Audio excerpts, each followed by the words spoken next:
नमस्कार दोस्तों, आप सुन रहे हैं रामधारी सिंह दिनकर की लिखी कहानी ईर्ष्या तू ना गई मेरे मन से।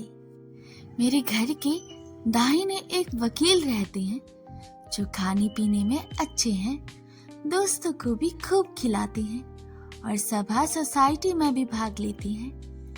बाल बच्चों से भरा पूरा परिवार, नौकर भी सुख देने वाले और पत्नी भी अत्यंत मृदु भाषिणी।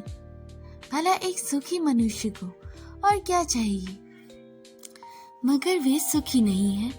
उनके भीतर कौन सा दाह है, इसे मैं भली भांति जानता हूँ।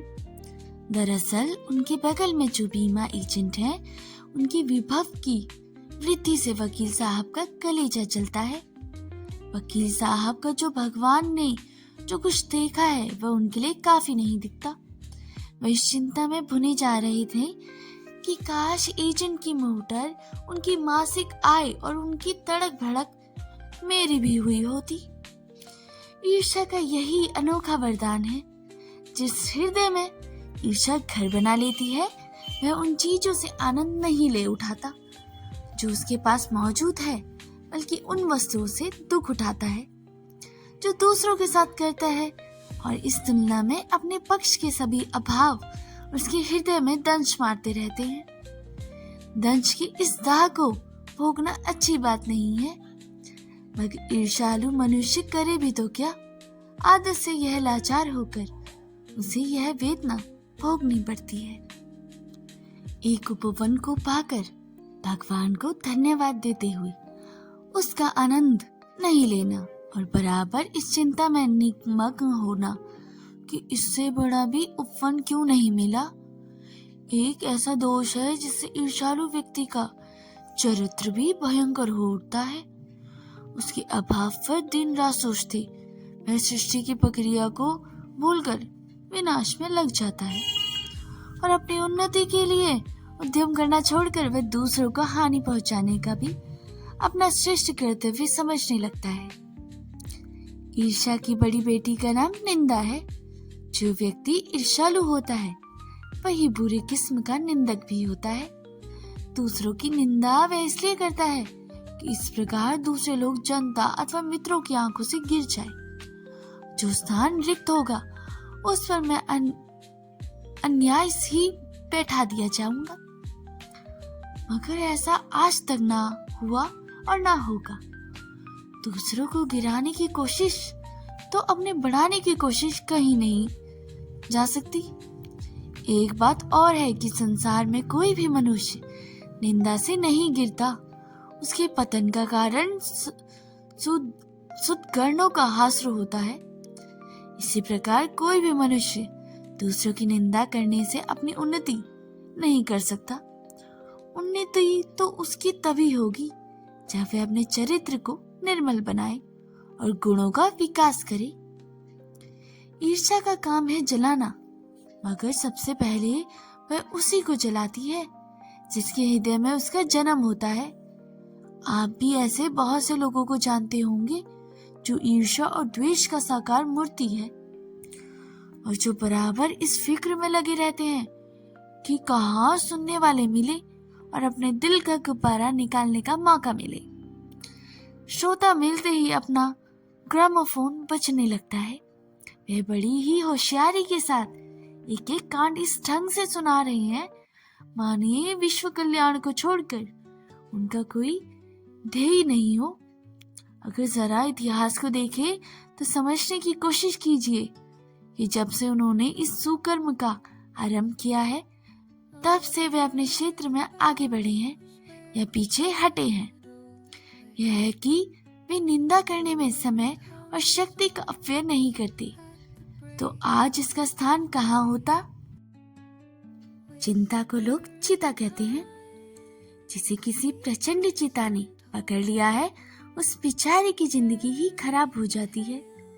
ईर्ष्या शायद फिर चिंता से भी बदतर चीज है, क्योंकि वह मनुष्य के मौलिक गुणों को भी कुंठित बना देती है। नृत्य शायद फिर भी श्रेष्ठ है बनिस्बत इसके कि हमें अपने गुणों को ही कुंठित बना देता है। दंग व्यक्ति समाज की दया का पात्र है, किंतु ईर्ष्या से जला भुना आदमी जहर की एक चलती फिरती गठरी के समान है, जो हर जगह वायु को प्रदूषित करती रहती है। ईर्ष्या मनुष्य का चारित्रिक दोष नहीं है, प्रयुक्त इससे मनुष्य के आनंद में भी बाधा पड़ती है। जब भी मनुष्य के हृदय में ईर्ष्या का उदय होता है, सामने का सुख उसके मध्यम सा दिखने लगता है। पक्षियों के गीत भी जादू नहीं रहता और फूल तो ऐसे हो जाते हैं मानो वह देखने योग्य ही ना हो। आप कहेंगे कि मैं निंदा के बाण से अपने प्रतिद्वंदियों को बेदखल हंसने में एक आनंद है, और यह आनंद ईर्ष्यालु व्यक्ति का सबसे बड़ा पुरस्कार है। मगर यह हंसी मनुष्य की नहीं, राक्षस की हंसी है। यह आनंद भी दैत्यों का आनंद है। ईर्ष्या का संबंध प्रतिद्वंदी से होता है, क्योंकि भीखमंगा करोड़पति से ईर्ष्या नहीं करता। यह एक बात है जो ईर्ष्या के पक्ष में भी पड़ सकती है, क्योंकि प्रतिद्वंदिता से मनुष्य का विकास होता है। किंतु अगर आप संसार व्यापी सुयश चाहते हैं तो आप शायद नेपोलियन से स्पर्धा करेंगे। मगर याद रखिए कि नेपोलियन भी सीजर से स्पर्धा करता है, और सीजर सिकंदर से, तथा सिकंदर हरकुलिस से। जिस हरकुलिस के सामने बारे में इतिहास का यह मत है कि वह कभी पैदा ही नहीं हुआ। ईर्ष्या का एक पक्ष सचमुच ही लाभदायक होता है, जिसके अधीन हर जाति, हर दल अपने को प्रतिद्वंदी का समक्ष बनाना चाहता है। किंतु यह तभी संभव है जबकि ईर्ष्या से जो प्रेरणा आती हो वह रचनात्मक हो। अक्सर तो ऐसा ही होता है कि ईर्ष्यालु व्यक्ति यह महसूस करता है कि कोई चीज है जो उसके भीतर नहीं है, कोई वस्तु है जो उसके पास है, किंतु वह समझ नहीं पाता कि किस व्यक्ति को प्राप्त कैसे करना चाहिए। गुस्से में आकर वह अपने किसी पड़ोसी, मित्र या समकालीन व्यक्ति को भी अपने से श्रेष्ठ मानकर उससे जलने लगता है, जबकि ये लोग भी अपने से शायद वैसे ही असंतुष्ट हो। आपने यही भी देखा होगा कि शरीफ लोग अक्सर यह सोचते हैं, सिर खुल जाया करते हैं कि अमुक आदमी मुझसे क्यों चलता है, मैंने तो उसका कुछ नहीं बिगाड़ा, और अमुक व्यक्ति इस कद्र मेरी निंदा में क्यों लगा हुआ है। सच तो यह है कि मैंने सबसे अधिक भलाई उसी की है। वे सोचते हैं मैं तो पाक साफ हूँ, मुझसे किसी भी व्यक्ति के लिए दुर्भावना नहीं है, बल्कि अपने दुश्मनों की भी भलाई ही सोचता हूँ। फिर भी ये लोग मेरा पीछा क्यों पड़े हैं? मुझसे कौन सा ऐब है जिसे दूर करके मैं इन दोस्तों को चुप करा सकता हूँ।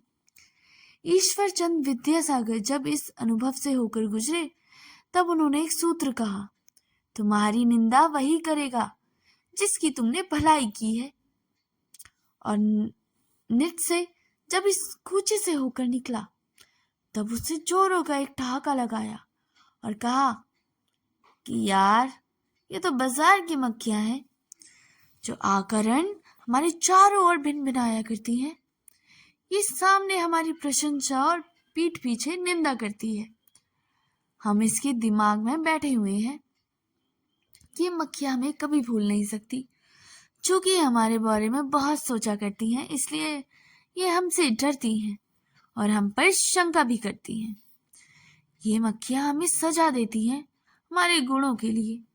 ऐप को तो ये माफी भी कर देती हैं, क्योंकि बड़ों के ऐप के माफ करने में भी एक शान है, जिस शान का स्वाद लेने को ये मक्खियां तरस रही है।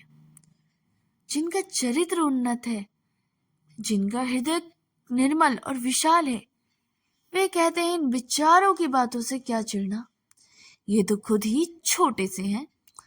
मगर जिनका दिल छोटा और दृष्टि संकीर्ण है, वे मानते हैं कि जितनी भी हस्तियां उनकी निंदा ही ठीक है।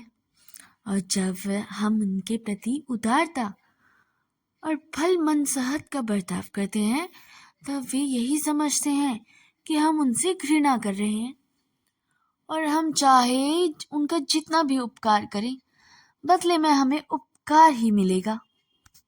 दरअसल हम जो उनकी निंदा का जवाब नहीं देकर चुप्पी साधे रहते हैं, इसे भी वे हमारा अहंकार समझते हैं। खुशी तो उन्हें तब भी हो सकती है जब हम उनके धरातल पर उतरकर उनके छोटेपन के भागीदार बन जाए। सारे अनुभवों को निचोड़कर निस्से ने एक दूसरा सूत्र कहा, आदमी में जो गुण महान समझे जाते हैं, उन्हीं के चलते लोग उनसे जलते भी हैं। जो ईर्ष्यालु लोगों से बचने का क्या उपाय है? नित्से ने कहा कि बाजार की मक्खियों को छोड़कर एकांत की ओर भागो। जो कुछ भी अमर व महान है, उनकी रचना और निर्माण बाजार तथा सूर्य से दूर रहकर भी किया जा सकता है। जो लोग नए मूल्यों का निर्माण करने वाले हैं, वे बाजारों में नहीं बसते। वे शौहतर के पास भी नहीं रहती। जहाँ बाजार की मक्खियाँ नहीं भिनकती, वह जगह एकांत है। यह तो हुआ ईर्ष्यालु लोगों से बचने का उपाय। किंतु ईर्ष्या से आदमी कैसे बच सकता है? ईर्ष्या से बचने का उपाय मानसिक अनुशासन है।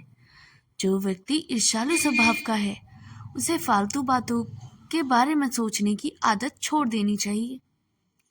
उसे यह भी पता लगाना चाहिए कि जिस अभाव के कारण वह ईर्ष्यालु बन गया है, उसकी पूर्ति का रचनात्मक तरीका क्या है।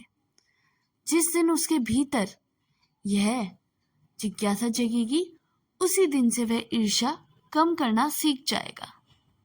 तो दोस्तों, यह स्टोरी यहीं पर खत्म होती है। इस कहानी में रामधारी सिंह दिनकर ने बताया है कि मानव चरित्र की ये सबसे भयावह बुराई ईर्ष्या के बारे में उल्लेख किया गया है। ईर्ष्या का यही अनोखा वरदान है। जिस मनुष्य के हृदय में ईर्ष्या जब घर बना लेती है, वह इन चीजों से आनंद नहीं उठा पाता जो उसके पास मौजूद है। वह उसके बारे में न सोचकर बल्कि उन वस्तुओं से दुख उठाता है जो दूसरों के पास है।